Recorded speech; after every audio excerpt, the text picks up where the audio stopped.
attempt number 3 at Ready, Set, Engage, episode 19. The views expressed in these videos are, of course, mine and mine alone, and don't represent that of any organization that I'm affiliated with.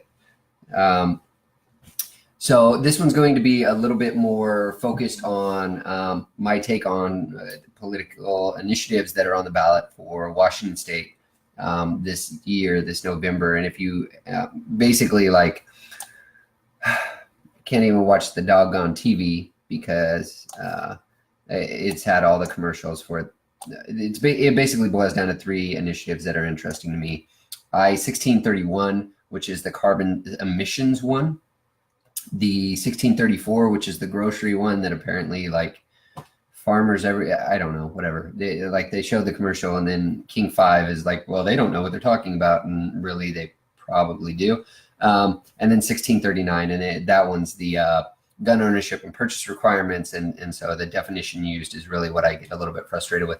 And so I wanted to sort of walk through those 3 initiatives specifically, but it also sort of ties into the theme that I was talking about related to some of the liberal policies and liberal initiatives that have been put forth over the last couple of years. The basic premise being like take power of law, create it such that then it pays money towards private entities or private persons, take money out of the hands of taxpayers, and then give them back some subsidy or some small amount as some sort of recompense for that. So we'll try and cover that. I wanted to start with 1631 because numerically it actually comes first. This is the carbon emissions fee measure. Okay. So unfortunately, I had this open like 3 times and tried to start this video, and apparently I needed a Windows update. So like the video kept failing, and when I finally got it to go, I had to reboot and take an update and all this stuff. The interesting thing for me on 1631 is Ballotpedia actually does a really great job of calling out the for and against on all the arguments. It includes the full text of the bill. Then at the bottom, it has like who paid into or who contributed to these measures. 1631 is endorsed by Governor Jay Inslee, yay him. And if you look at a lot of the other businesses that are actually like going for this, a lot of them are solar, a lot of them are clean energy, and there's a list of like 50. Like it's got a huge box. So A&R Solar, Power Trip Energy, Renewable Energy Group, Solar Installers of Washington, Solar Washington, Solterra Solar, SunPath Electric, Sunbridge Solar. You get the drift. And that's interesting when it comes down to the actual text of the bill and what it's proffering, right? Further down in the Ballotpedia page, it actually takes and talks about Initiative 732, which actually came up in 2016 in Washington State, and it basically wanted to charge the same thing. It was $15 per ton, and then a cap that could raise. And so before it was rising cap of $100, so it could go from $15 up to $100 per ton of carbon emissions. Now it's starting at 15 and increases by 2 per year until goals are met, which is interesting. The bill is really fucking long, really long. And so I started from the bottom up, because generally at the bottom they get to the point. The first couple sections of the bill tend to like, they tend to play politics. So they use a little bit more of the emotional, like we need to do this for our future and our grandchildren and etc. As you get further down into the bill, it talks about what exactly is being put forth in this bill, right? And so basically this bill would establish a board of representatives. The board of representatives would, of course, be paid, because they have to be paid to doing work. So a board of representatives that's going to make a lot of money. It's about 15 people. They're full-time jobs, especially the chair. And basically the whole point of this is you're getting together a group of people, and they will include Native American tribes and Indian tribes from Washington State. But then there's also a clause in Section 11, 4C, that basically like they make recommendations to, is it 4C? No, it's 9B2. basically they can send a letter to the Indian tribes, and if the Indian tribes don't like respond, then they're like, cool, we're going with it. And if they do respond, then it winds up going to sort of an arbitration or a consultation process, but it doesn't really delineate what actually comes from that or what the override mechanism is for it, especially given that the bill is sponsored by Governor Jay Inslee, and Governor Jay Inslee actually appoints the chairman of this new energy council that they want to formulate. So basically it's, hey, I get to reward somebody sort of arbitrarily as governor. It's probably a big donor, whatever. So my concerns on the bill is it's a lot of solar that's paying into it. It's a lot of this clean energy. It's a lot of this speculative, we're going to clean up all the pollution in Washington state. They actually, on Ballotpedia, they show emissions over the last 30 years. In the 90s, it was about where it is now. 99, 2000, it was 84 tons per whatever. Now it's down to 71. So we've actually declined a lot over the last 18 years. Yay us. Apparently that doesn't mean anything here. The big concerns are, first of all, like the bill is crazy. Second of all, though, oh, I didn't list it. I must have had it open in one of the browser windows. Basically, as the bill starts out, it goes along the lines, like I'm going to paraphrase it loosely. It says, we're going to be charging a lot more for energy, but it's okay. We'll figure out a way to subsidize that for people who can afford it the least. Cool. But this goes back to what I was talking about in liberal policies, where basically you make it unaffordable for everybody, and you stress them, and then you find some small contingent where you're able to provide a subsidy, and then it's, oh, we're doing great for this subsidy, so we're great people. No, that's not accurate, because you just upped the gas prices for everyone in the entire state. The initial estimate is it'll be 15 cents per gallon this year with no limiting cap, and could I believe that the estimate is tenfold by 2025. So it could be $1.50 per gallon by 2025 for this 1631. Now, that the amount of money it's going to charge the individuals, especially as relates to gas, is frustrating and concerning. But the more concerning part is basically they don't know where the money's going to go. They're going to tax the hell out of us. Like, it's a sizable tax.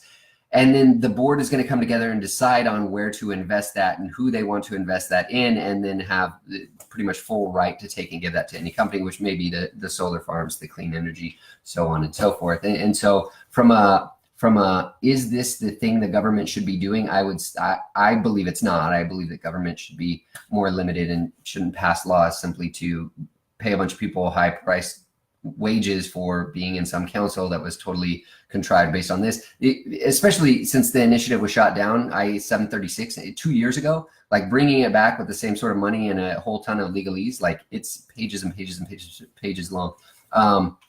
It feels a little bit disingenuous, and I'm a little bit disappointed that this even continues to be a thing.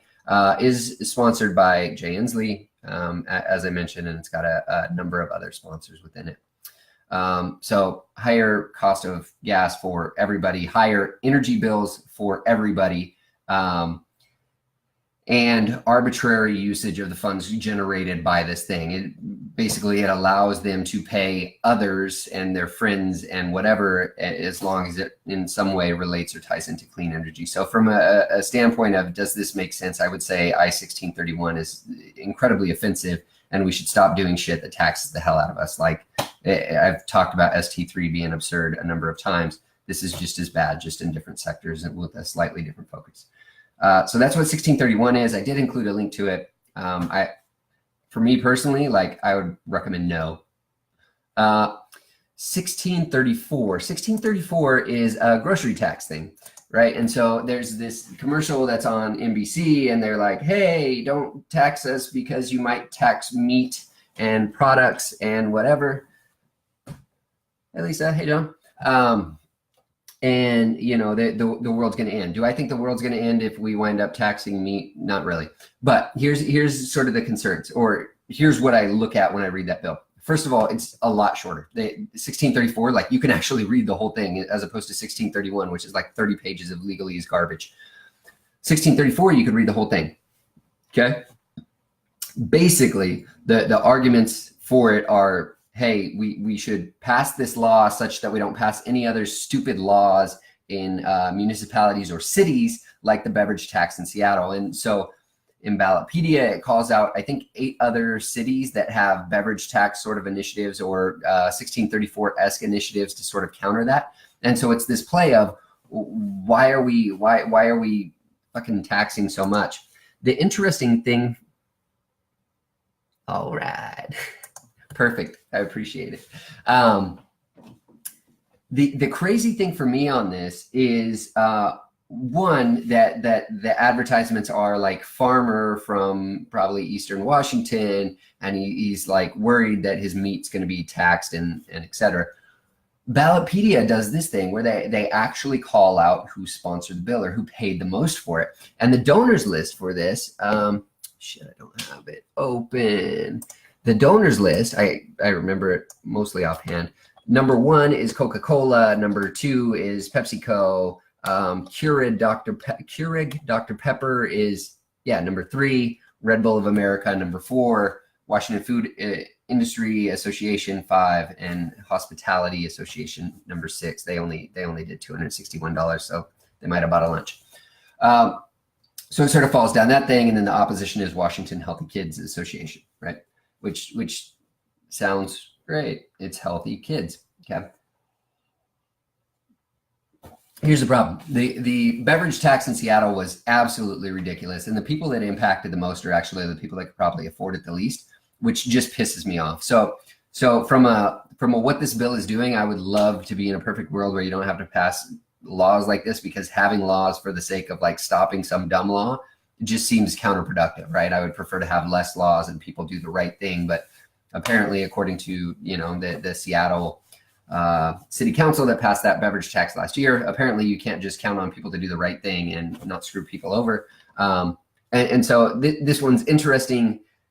I might not vote on it at all because like it just seems silly, but I understand the gist of what's going on. And the fascinating thing for me is actually, if you take and look at the people that are against it, it calls out a PAC, the Permanent Defense PAC, and then the Permanent Defense PAC links over to another political action committee, and they just hate this guy that he's actually the one that that passed the initiative or got the initiative onto the ballot for lowering the tabs for your car. Remember back in like 99 when they went to $35? Yeah, that guy did that. And so this PAC was actually against that. And these guys started in 2002, but I think it's like NPI or something. But they were against that, and they like hate this guy, this single guy. And so like they call him out, have a full dossier of everything he's ever done in his lifetime. And it's like, what the fuck? Anyway, so 1634, the whole premise is this is passing a law to supersede or precede laws that would otherwise regulate a new beverage tax or some arbitrary tax on groceries, right? And so not only will it basically groceries covers any processed, unprocessed, wrapped, packaged goods that are sold from a retailer, with the exception in Washington State of marijuana, weed, cigarettes, and alcohol, since those have additive and highly regulated taxes in Washington State. So it's an interesting bill. Like, I would love if it didn't need to be passed, but the fact that there's this much opposition to it, and King Five's doing whole segments on 1634 because, things you need to know, and this isn't what it is, and makes me feel like really we should pay attention. And so, like, do I think it's the number one thing on the ballot? Not really. Do I think it's interesting? Yeah, sure. The people that disagree with it look like, health advocates and Spokane City Council, Got Green, Healthy Food America, Healthy King County Coalition, Nutrition First, American Heart Association, and then of course that Permanent Defense PAC, which is all about progressive ideas. And so it seems that some big businesses are for this thing simply because it doesn't screw over the beverage companies, which got probably hit hard in Seattle for God knows what reason. I don't even know where all that tax money's going. I'm not really that interested in looking it up because I don't like going to Seattle and I don't drink sugary beverages from Seattle. But seems like something to keep an eye on. And one, the fact that somebody decided this was like necessary, and then somebody decided it was so concerning to whatever agenda they have that they've, actively campaigned against it and donated millions of dollars against it, right? Like, I think this is, actually, this one might not have millions of dollars. Let me see if I can find the donors at the bottom. Oh yeah, this has almost like no money in opposition, which, hey, that's good. So 1634, it's interesting. I feel like, we should probably quit trying to tax the hell out of people to make them learn how to live their lives. That just seems asinine to me. But it is what it is. So 1639, groceries on taxes, passing a lot of stop laws. I get it. And then the last one is one that winds up being a very much more interesting to me, a little bit more disconcerting. And so basically 1639 is all the crap we've heard before. You have to pay $25 as a transfer fee. You have to do background checks, etc. Listen, I've got a concealed carry permit. I've been through a background check. I get it. Like, the background checks, whatever. Okay. That's not the point. So one of the things this does is it actually redefines assault weapon. A semi-automatic assault rifle shall be defined as, and this is important. It's in the Ballotpedia page and sort of called out. You can look up the federal definition of a semi-automatic rifle, which is exactly the same words, and that's by federal standard. So the definition they put forth is any rifle which utilizes a portion of the energy of the firing cartridge to extract the fired cartridge case and chamber the next round, and which requires a separate pull of the trigger for each cartridge to fire each cartridge. Semi-automatic assault rifle does not include antique firearms, any firearm that is made permanently inoperable, and any firearm that is manually operated by bolt, pump, lever, or slide action. So basically any semi-automatic rifle, and this is what we were talking about yesterday with the 1022, like a little pea shooter targeting rifle. It has like, it's for plinking, right? Like small game hunting, maybe you could kill a squirrel with a 1022, but it's not like big, scary, oh my God. In fact, they're generally, well, a lot of the Rugers and stuff are actually the wood stock, and they have this little tiny, it's almost cute, like a little banana clip that fits in. So that's going to be an assault rifle and then falls under these advanced regulations. So that should be concerning, that they basically like lazily took the definition for a semi-automatic rifle and then transposed it over to become a semi-automatic assault rifle, because assault sounds scary. It has no fucking meaning whatsoever, by the way. If we want to talk about AR, then AR-15 is the Armalite rifle 15. It's not actually assault rifle 15, which is a common misconception. So the definition, that's concerning, probably stupid, and I think we should be really aware of what it is we're saying when we change that definition from the federal standard into this scary assault rifle thing that's within the bill. So on that premise, I think it just sucks. The second thing that's concerning about 1639, and so I've already talked about the registration and all that stuff. That stuff's not really concerning. The transfer fee, like they passed that like a year or two ago. It's annoying, but like whatever. They keep saying, oh, this will stop the gun show. I don't know what the fuck gun show loophole anybody's talking about.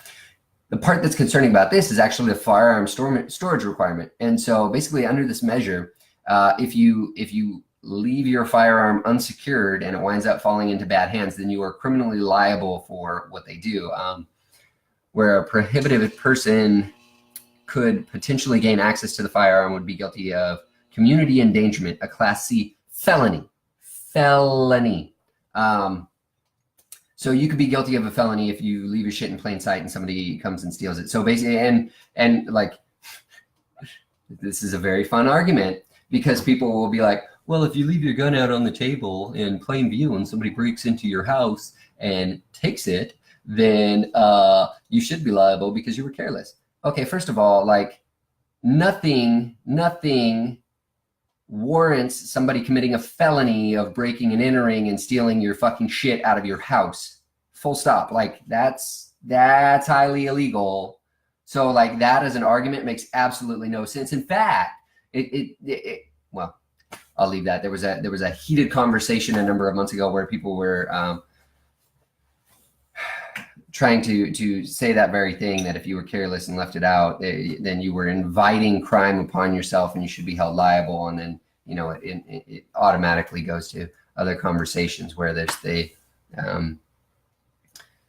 inviting dress behavior or placement of stuff, and just that argument's fucking stupid. Listen, nothing invites somebody to break the law against you, especially as relates to assault, sexual assault, burglary, theft, etc. Like that's just fucking bad logic. So my concern with this is, one, they say you have to do where's the, I didn't copy and paste it, but it's basically like you have to secure your firearm, and they haven't decided what that really means. Like, is that a trigger lock? Is that put in a safe? Is that up on a shelf outside of reach of a child? What does it mean? The other part to that is now you're talking about financial burden, additional financial burden of gun ownership. So people who can afford it the least aren't going to have big fancy, you know, fucking 30 fucking gun cabinet with a hard lock and big combo and, you know, 50 hours of fire protection, etc. Like, that's just not reasonable as an expectation, right? So the people who can afford it at least are probably the ones sleeping with it under their fucking pillow, which probably wouldn't be a secure method as per this bill, but it's there for their protection. It's not there for fucking shits and giggles, and so they can call it flashy, whatever. So it offends me because I feel that it's a bit disingenuous. And one, the lazy usage of the term for semi-automatic rifle to then extend to being an assault rifle, which is solely a fabricated term. Obviously it has no meaning because they're making up the fucking meaning as they go. But it's also just stupid. Like, I don't get that part. And then the firearm storage also frustrates me because where I'm from, like, crime isn't always out of the question. And so being able to protect yourself is a reasonable precaution, especially if you live out in the country. In fact, King County Sheriff, when it was John Urquhart, he's no longer King County Sheriff, said something along the lines of, you should be ready to protect yourself, because even if you call the police, by the time they show up, it's going to be 3 to 5 minutes. And if it's a life and death situation, that's not going to be in time. So like making it much harder to own a gun, especially if you don't have the money for discretionary purchases, big fancy safes, trigger locks that then take additive amount of time to actually unlock. So if somebody's in your house and you're fumbling around in the dark looking for a key and trying to open it, it frustrates me. Yeah, and then of course you face criminal prosecution if you store or leave a firearm where a person who is prohibited from possessing firearms can and does obtain possession, which is sort of like if they break into your house and take it, they just obtain possession. It doesn't say, you know, if they broke the law, then you're exempt. There's some verbiage in there, and like the law that they break after they stole your gun. So it's not only like they stole your gun, the law they break after they stole your gun also sort of dictates the financial hardship or the charge that will be levied against you, which just, it makes no damn sense. It really doesn't. So basically those are the 3 initiatives. Again, the thing to look at is, so 1631 and 1639, those are liberal policies or pushed by sort of the left agenda, or just the left. Let's just go with the left. They're long. They have a lot of legalese, and to me, they all sort of suck and take extra money, put undue hardship on people that can afford it the least, or will put financial hardship on those that can afford it the least. And then oftentimes they take that money and arbitrarily distribute it to people that are protecting whatever, and cronies are people appointed by the governor or whoever. And so it's like, take money from everybody, give it to a small pocket of people, and then, you know, find some way to grant entitlements to those that can afford it the least, such that you can sort of straw man and say, well, we're helping out these people. Yeah, you just screwed over everybody else, and you gave that money to corporations and your buddies. And it's funny when you take and you break it down that way and you look at the laws and how they're laid out. And I'm happy to, well, I included links, happy to share my notes on the sections that I pulled out, especially as relates to the interactions with the Indian tribes in Washington state on 1631. I feel like that's just sort of a bad way to make a policy, that we give them 45 days to respond and then we sort of do whatever the hell we want. But all of those things, pull money from everybody through taxation, give to small pockets of people, right?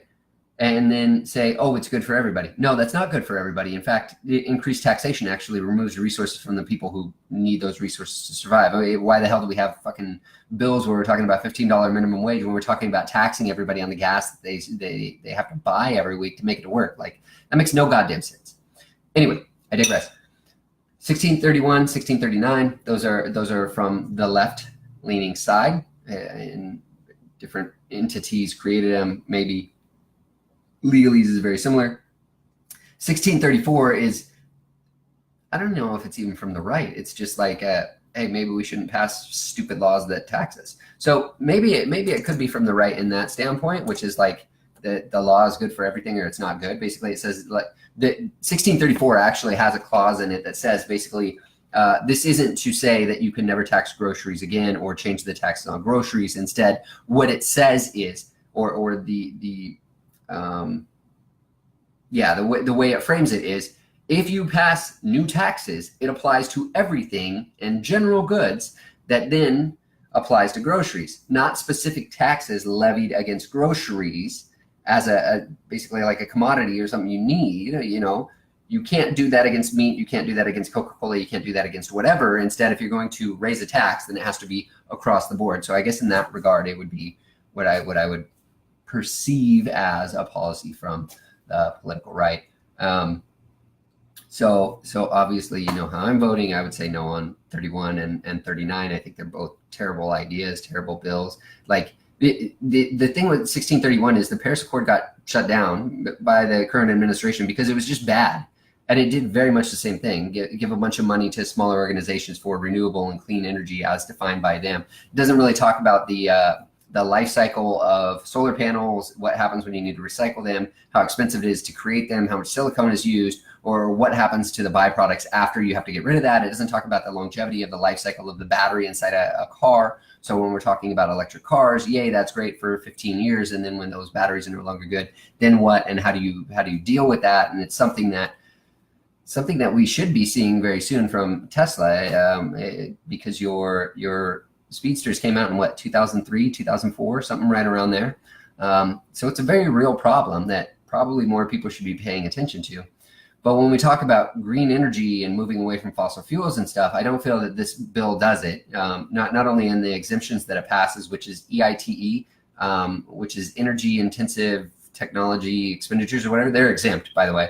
And if you import gas for the purpose of producing energy, then you're exempt. So basically, it just kind of screws over people that have to drive their car every day. Go team. And that's in section 11 of the bill. If you want to read the bill, section 11 or 12, it's at the bottom. So yeah, I think those two are bad bills. They're incredibly long. They suck to read. They're oversimplified and then probably sold on grounds that I find a bit disingenuous. On the other side, the 1634, like the commercials for 1634 by a farmer out east, and then all the money was actually paid in by Coca-Cola, Pepsi, like Keurig, Red Bull. Like, I'm not mad. Listen, as a corporation, if you're paying into it, cool, whatever. You do your thing, right? Like, I get it. That's what political action committees are all for. That's what, investments in politics are for. I totally understand. Representing it as the farmer way out in Eastern Washington being the one that, is driving for this bill, I find that a little bit disingenuous, and I'm a little bit irritated about that. At the same time, like, the general premise of the bill actually, like, pass less laws, and here's the law to sort of precede or create precedent to stop you from passing laws at the county and city level that then overly, it's dinner time. Well, the soup is hot, so you have a couple minutes. Okay. From passing additional taxes arbitrarily on specified goods.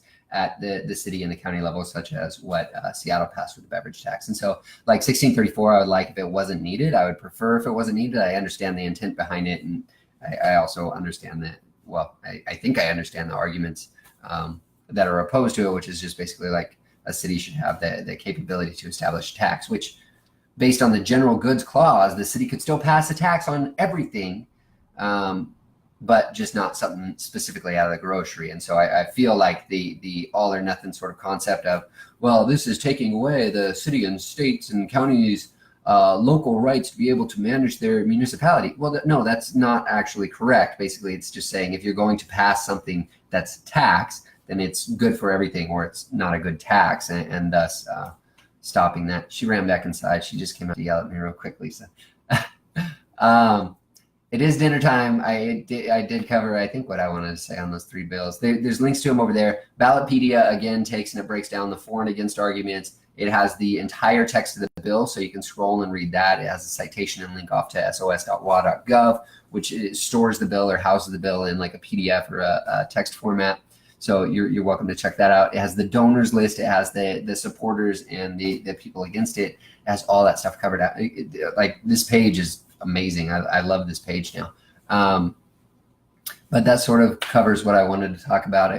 Apologies again. I realize that by nature of just talking about bills and initiatives that are on the thing, it is political. I hope that I did it some justice. And again, it continued the theme of what I was talking about related to laws passed by sort of the left or the liberal side, which tends to like cause taxation or higher prices and drastically impact the quality of living for everyone, and then give some back to smaller demographics and then say, well, we did it for them. Well, yeah, no, not really, especially when somebody's making it rich off of it.